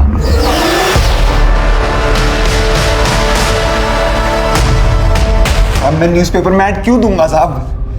मेरे को इंटरव्यू आगे कोई क्यों देगा? मैं तो खुद पिज्जा डिलीवरी करता हूँ साहब। साहब मेरा यकीन कीजिए आप, मैंने ऐड वैड नहीं दिया है। मैं जानता भी नहीं है ये गणेश पाटकर कौन है साहब। देख, यहाँ आने के बाद तुझ जैसे लोगों को अपना पिछला जन्म भी याद आ जाता है। तुझे भी याद आ जाएगा। बोल। हाँ ठीक है, लेकिन मुझे सारी की सारी जानकारी जल्दी से जल्दी चाहिए। सब पूरा घर छान मारा, लेकिन मंदार उसके घर पर नहीं मिला। और अरेस्ट के वक्त सिटी पुलिस को उसका जो मोबाइल मिला था वो भी स्विच ऑफ है। पता नहीं किस बिल में जाके छिप गया है वो। एक बार उस बिल का पता करो कि उस आदमी को ढूंढो जो उस बिल तक पहुंचा सकता है। पुलिस ने अगले 4 दिनों तक सागर से पूछताछ की और इस बीच वो मंदार को ढूंढने की पूरी कोशिश करते रहे, लेकिन सागर अपने बयान से टस से मस नहीं हो रहा था। उसका यही कहना था कि वो किसी नैना मोरे को नहीं जानता।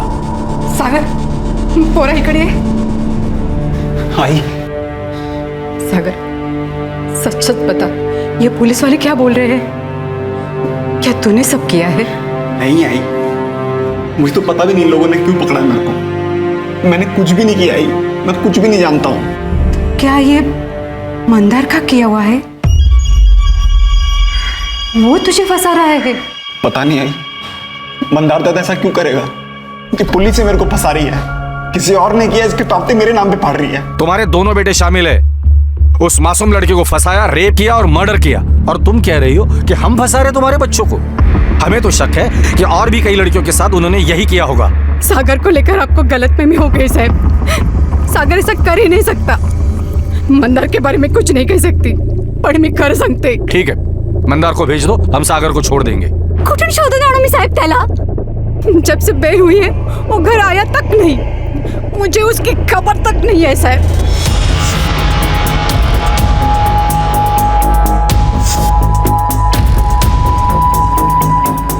थाने क्यों ले जा रहे हो साहब? जब से बेल मिली उसके बाद हमने चोरी वोरी में हाथ नहीं डाला साहब। बात क्या है साहब? साहब देखो, हमने कोई नया कांड नहीं किया साहब। दिलेश माने, प्रताप अहिरे, तुम दोनों मंदार गोखले को तो जानते होगे, तुम सब एक ही जेल में थे ना?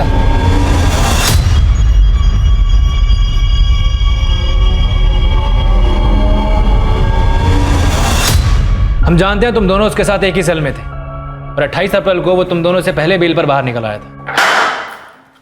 मंदार भाऊ, दरवाजा खुल गया, हो गया आपकी बेल, चलिए। नीलेश, प्रताप, तुम लोगों को कभी कोई तकलीफ होगा ना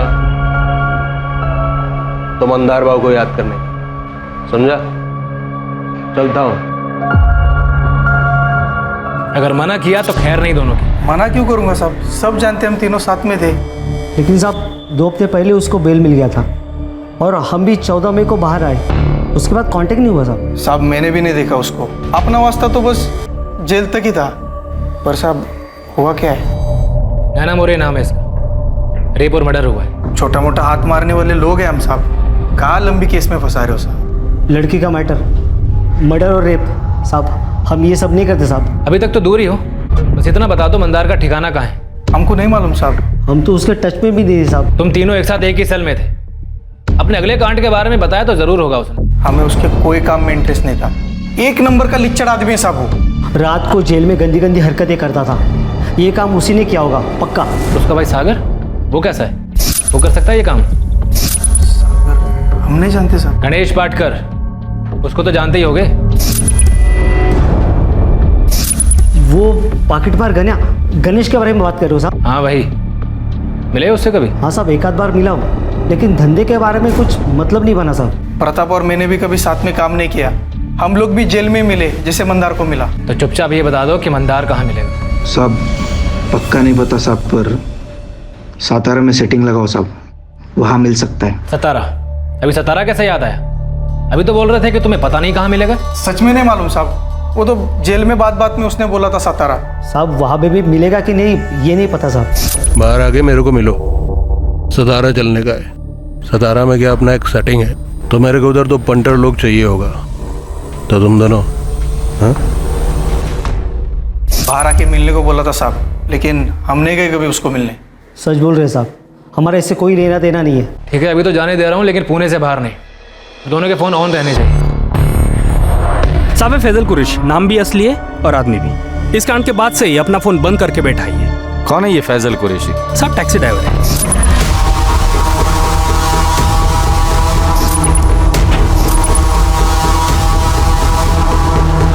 साहब वो ऐड वाले नंबर से सागर गोखले ने जो लास्ट कॉल किया था ना, वो फैजल को किया था।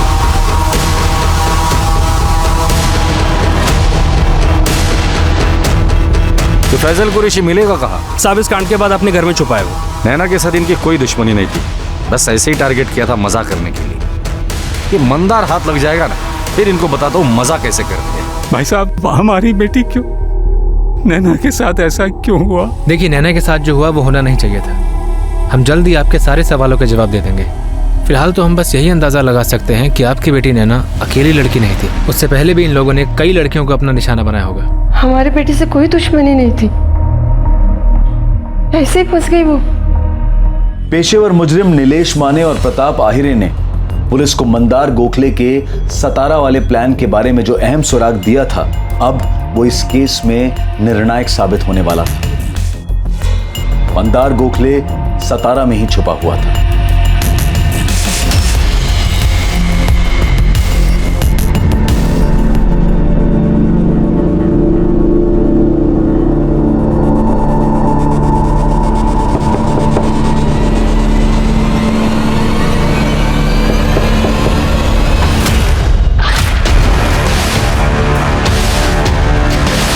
हालांकि मंदार के पुलिस की गिरफ्त में आने से पहले भी इस बात के पुख्ता सबूत थे कि नैना मोरे के केस में मंदार और उसका छोटा भाई सागर दोनों शामिल हैं।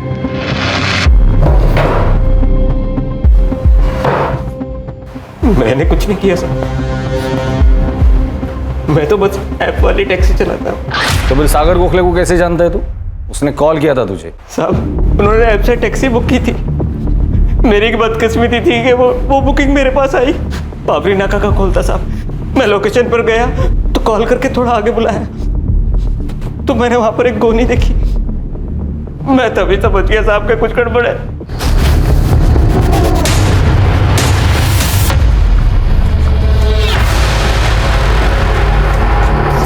मेरे घर जाकर दुआ किया कि मेरी जान बच गई। उस रात के बाद से साहब अलग से खाना तक नहीं उतरता। जब तुझे पता था कि कांड हुआ है, कांड किसने किया ये भी तुझे पता था, तो फिर बाद में पुलिस को बताना जरूरी नहीं समझा तुम्हें? डर गया था साहब, डर से कुछ समझ में ही नहीं आया, दिमाग ही काम करना बंद कर दिया था साहब। वो आदमी ये था? नहीं सर। ये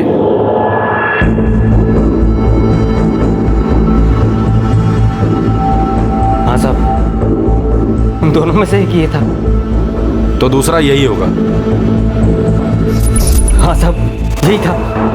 अच्छे से पहचानता उसे। ये बात अगर तूने पहले आकर हमें बताई होती तो कब का अरेस्ट करते हम इन दोनों को। सब डर गया था साहब, मैं तो वहां से भागने वाला था, लेकिन इससे चाकू लगा दिया साहब। बैंड के लिए हो गई थी साहब मेरी। चल डिसाइड कर लो, कुटाई होने के बाद सच बोलोगे या सच बोलने के बाद कुटोगे, क्योंकि सच तो तुम हर हाल में बोलोगे और कुटाई तुम्हारी हम शौक से करेंगे।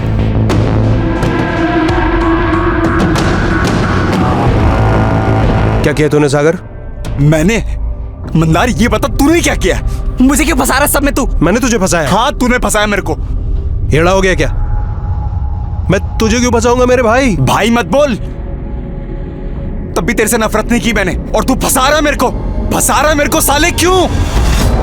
शर्म नहीं आई तेरे को मेरे को फंसाते हुए? साले तूने कुछ किया होगा और अब सब मेरे हिस्से में डाल रहा है। मैंने कुछ किया है? साले तेरी वजह से प्रॉब्लम होती है, तेरी वजह से प्रॉब्लम होती है हर बार। तुझे पता है मैं कैसा हूँ, तुझे पता है मैं कितना सुधरा हूँ। सच बोल, क्या किया तूने? मैंने कुछ नहीं किया, सच बोल। सब तेरी वजह से हुआ। सागर मेरी बात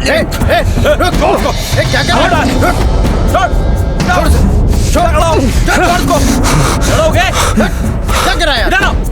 लड़ने दो दोनों को, नाटक कर रहे साले। जब ये लड़कर शांत हो जाएंगे ना तो गायकवाड़ और जादव को बोल देना शुरू हो जाए, अच्छे से टुकाई करना इनसे तो सुबह ही बात करेंगे। Okay sir.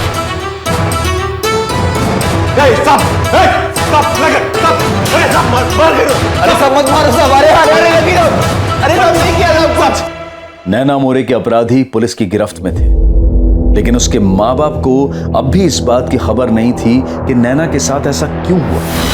इन दोनों ने नैना को ही क्यों फंसाया, और आखिर उनके जाल में कोई और क्यों नहीं, बस नैना ही कैसे फंस गई। नैना सिर्फ एक जॉब इंटरव्यू के लिए गई थी, लेकिन जॉब के लिए दिया गया एक साधारण सा विज्ञापन और नैना की मौत। यहां सिर्फ एक जाल नहीं बुना गया था, बल्कि जाल के अंदर भी एक जाल बिछाया गया था जो जुर्म के मकसद से भी ज्यादा चौंका देने वाला खुलासा करने वाला था। हट, नैना मोरे को कहां बुलाया था? बोल। अपन क्या बोले साहब, आपको तो सब पता ही है। किसी झूठी जगह का नाम ले लो और आप जो बोलोगे वही सही। साले तेरी अक्कड़ है ना, किसी और पर दिखाना। याद दिखाए ना तो हड्डी पसली एक कर दूंगा। तोड़ दो साहब, हड्डी पसली सब तोड़ दो। आप जो करोगे सब सही होगा। साले तू भी तो बराबर का हिस्सेदार है, तू चुप क्यों है? कैसे हिस्सेदारी साहब? हाँ, पिछले 4 साल से अलग अलग जॉब पे अपने जूते घिस रहा है। अब उनके धंधे से इसका कोई वास्ता नहीं है। अब हो गया ना सीधा रेप और मर्डर। नहीं साहब, पिछले 8 साल से अपन इस लाइन में ही है। न जाने कितनी चोरी की, डकैती की, कितनी बार जेल गया खुद को भी याद नहीं है। रात में लोगों के घरों में घुसा हूं। उधर लेडीज लोग भी होती थी, लेकिन कभी किसी लेडीज के ऊपर अपन हाथ नहीं डाला। आई शपथ। तेरी ये कसम तेरे बेगुनाह होने का कैरेक्टर सर्टिफिकेट देती है क्या? तूने बोल लिया, हमने यकीन कर लिया। अब उनकी बात का यकीन करो, ये अपना भाई है। ऐसा कांड करने का ना इसके अंदर हिम्मत नहीं है। और अगर ये ऐसा कांड करता तो उस पेपर के ऐड में अपना असली नाम डालता क्या? और वो सिम कार्ड वो भी इसी के नाम पे था। ऐसा कैसे साहब? ऐसा करता है क्या कोई? तो ये सब तूने अकेले नहीं किया? अरे नहीं साहब, अगर इस कांड के पीछे अपन का हाथ होता तो मैं इसका असली नाम डालता क्या उस पेपर में? साहब अपन हिस्ट्री सीटर है, घूम फिर के पुलिस अपन तक पहुंचती थी। अभी ये गणेश पाटकर किधर से आया अब उनको मालूम नहीं। इस कांड से हमारा कोई वास्ता नहीं है। अभी आपको जितना मारना है, जितना पीटना है पीटो। हो सकते तो वो चार्जशीट होता ना हम लोग के नाम पे फाड़ दो, लेकिन बार बार साहब अपन एक ही बात बोलेगा कि हम दोनों को उस पे फंसाया जा रहा है। साहब मैं पिछले 2 साल से मजबूरी में पिज्जा डिलीवरी का काम कर रहा हूँ। भाई जैसा नहीं बनना था मेरे को। सरकारी नौकरी का एग्जाम भी दिया मैंने, पर अभी सब पानी में, सब बर्बाद हो गया। सब क्रिमिनल का भाई हूँ साहब मैं। एक नौकरी लेने के लिए ना बहुत पापड़ पेलने पड़ते हैं। मैं अच्छा खासा अपनी नौकरी कर रहा था, अभी कोई नौकरी नहीं देगा मेरे को। माथे पे लिख दिया आपने मेरे, क्रिमिनल का भाई क्रिमिनल।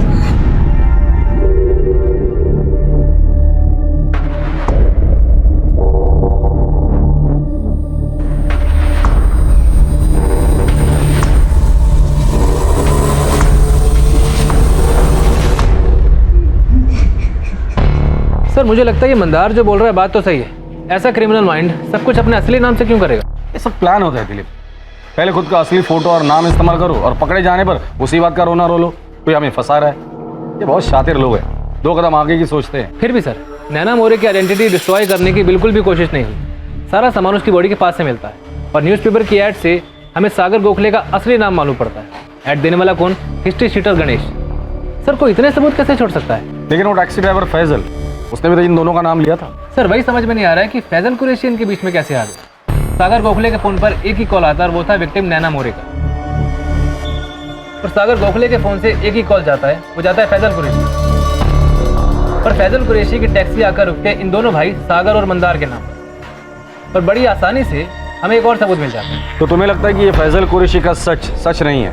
सर मुझे लगता है इस फैजल कुरैशी को एक बार फिर से उठाना चाहिए।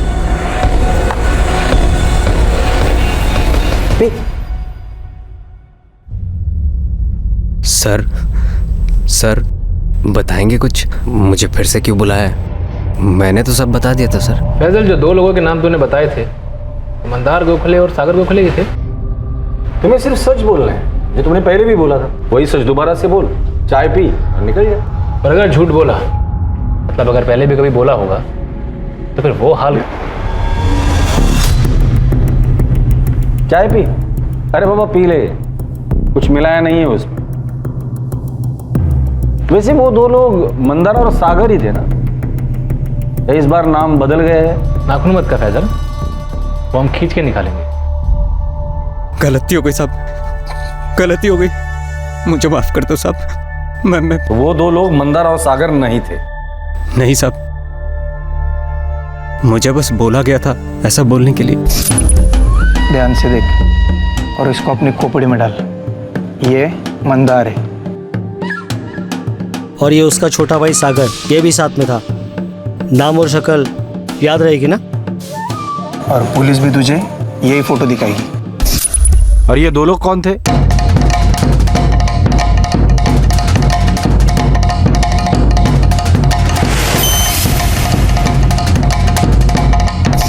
नीलेश माने और प्रताप अहिरे। सर ये दोनों तो मंदार के साथ जेल में थे।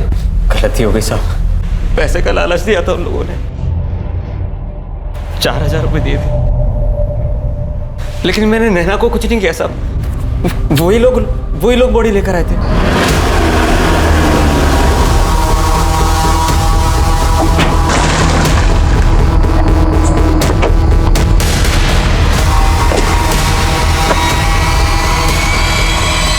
इन दोनों ने मंदार और सागर को क्यों फंसाया? वो मैं नहीं जानता साहब, मुझे बस 4000 रुपये दिए, फिर मेरे नंबर पर कॉल किया। उसके बाद इन्होंने उधर कचरे के पास बॉडी फेंकी और सागर और मंदार का नाम लेने को बोला। उसके बाद इन्होंने उधर कचरे के पास बॉडी फेंकी और सागर और मंदार का नाम लेने को बोला।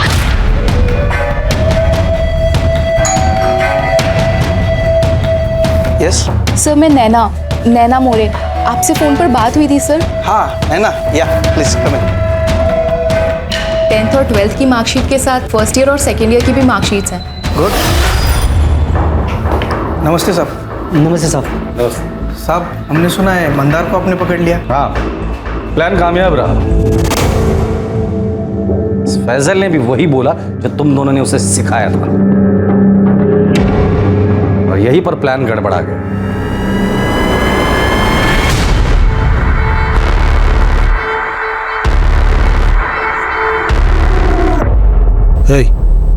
खड़ा हो।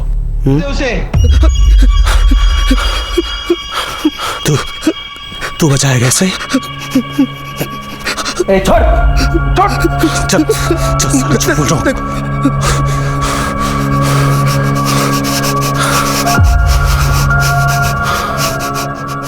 हीरो समझता है अपने आप को? हीरो नहीं, लेकिन ये सही नहीं है मंदार। अब तेरे को दिखाता हूँ सही क्या है और गलत क्या है।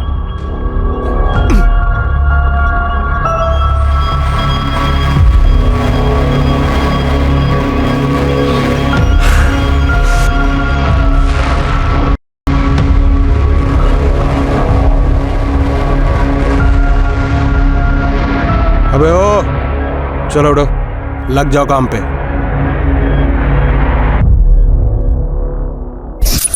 उसने जो हमसे करवाया ना साहब, वो बस हम ही जानते हैं। वो करता था वो अलग, और पुलिस भी हमारी बात नहीं सुनती थी साहब। मंदार जब बेल की सुनवाई के लिए गया तो मैंने पावस्कर भाऊ को बोला कि हमारी सेल बदल डालो। तुम दोनों यहाँ होटल में रहने के लिए आए क्या? इधर क्या तकलीफ है? तुमको मालूम है ना वो कैसा आदमी है? बहु हमारा सेल बदल में बहु। चुप चुप, दोनों भी चुप। पुलिस का इधर रूम सर्विस के लिए बैठा है तुम्हारे लिए। सबक सिखाना चाहते थे साहब हम उसको। रेप और मर्डर का चार्ज लगता ना तो हमेशा के लिए सड़ता अंदर। इस केस में अंदर जाते तो दोनों भाइयों की अक्ल ठिकाने आती साहब। नीलेश और प्रताप, इतना सब कुछ किस लिए किया? सिर्फ मंदार को सबक सिखाने के लिए?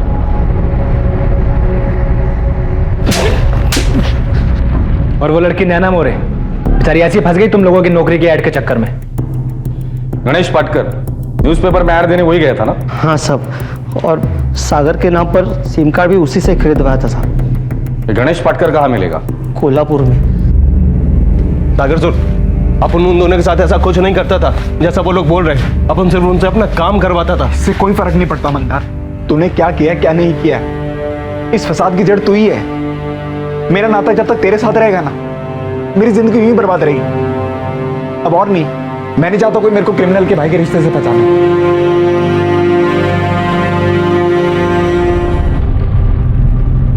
पुलिस ने गणेश पाटकर को भी पकड़ लिया। नीलेश माने, प्रताप आहिरे, फैजल कुरैशी और गणेश पाटकर इस वक्त जुडिशियल कस्टडी में हैं और अपने केस के ट्रायल शुरू होने का इंतजार कर रहे हैं। नैना के माता पिता यकीन ही नहीं कर पा रहे हैं कि नैना वाकई गलती से एक षड्यंत्र द्वारा बुने गए जाल में फंस गई। उन्हें नैना की बदकिस्मती पर यकीन ही नहीं हो रहा था कि नैना की हत्या और बलात्कार किसी एक मुजरिम द्वारा दूसरे मुजरिम को फंसाए जाने की महज एक चाल थी। एक नौकरी के लिए दिया जाने वाला एक मामूली सा ऐड नैना को मौत के मुंह तक ले जाएगा, नैना मोरे इसका अंदाजा लगा ही नहीं सकती थी। लेकिन आम लोग ऐसे ही होते हैं और शातिर और क्रिमिनल दिमाग के लोग इन्हीं बातों का फायदा उठाते हैं। जैसे कि वो जगह जहां नैना को इंटरव्यू के लिए बुलाया गया, वो जगह जहां यह दुर्घटना हुई, वो जगह ऑफिस जैसी बिल्कुल नहीं थी। वो तो एक आम सा कमरा था। वो कमरा नीलेश और प्रताप ने किराए पर लिया था।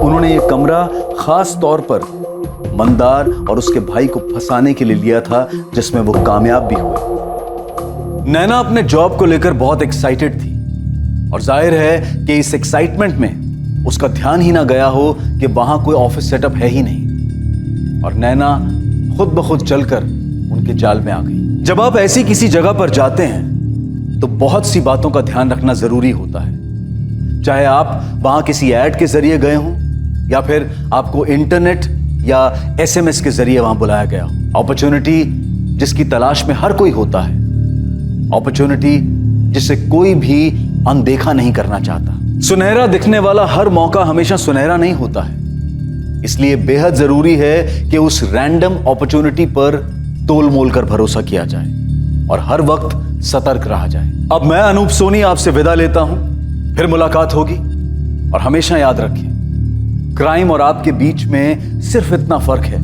कि आप कितने सतर्क हैं। सतर्क रहें, सुरक्षित रहें। जय हिंद। क्राइम पेट्रोल्स के और भी दिलचस्प कहानी देखने के लिए हमारे चैनल को सब्सक्राइब करें और बेल आइकॉन दबाना न भूलें।